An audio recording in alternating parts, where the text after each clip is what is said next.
Mimbar Masjid Raya di Kota Makassar, Sulawesi Selatan diduga dibakar orang tak dikenal. Peristiwa tersebut terjadi antara Jumat 24 September 2021 malam dan Sabtu 25 September 2021.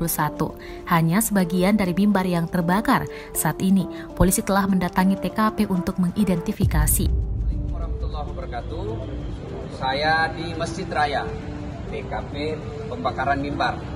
Tapi alhamdulillah informasi yang diperoleh insya Allah disampaikan secara resmi oleh kepolisian. Umat Islam tidak usah khawatir, ini bukan provokasi, bukan sesuatu yang membuat kita harus panik. Makassar tetap aman.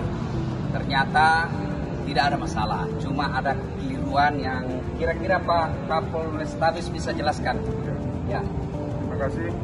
Saya Kapolrestabes Makassar. Dari hasil olah TKP yang kami lakukan, sementara kita sudah mengetahui ciri-ciri dan identitas pelaku diduga pembakar mimbar. Sementara kita masih melakukan pengembangan, secara resmi belum kita bisa lakukan rilis karena kita masih melakukan pendalaman terhadap pelaku yang saat ini melarikan diri. Ya, jadi tidak usah khawatir, tidak ada provokasi. Ini insya Allah ditangani sama polisi secara profesional. Ada Pak Sab dari Dewan Masjid Indonesia, ada Pak Kapolrestabes, insya Allah tidak usah cemas, tidak usah khawatir. Ini bukan provokasi, tetap jalankan. Yang paling penting sekarang harus protap kesehatan, itu aja prioritas.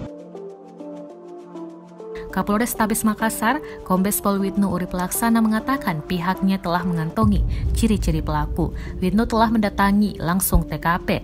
Dia bersama dengan Wakil Ketua Umum Dewan Masjid Indonesia sekaligus mantan Wakapolri Komjen Pol Safruddin dan Dai Kondang Ustadz Dasar Latif. Lebih lanjut, kata Widnu, polisi sedang memburu terduga pelaku. Terkait dengan peristiwa ini, Dasar meminta umat Islam tetap tenang dan tak terprovokasi.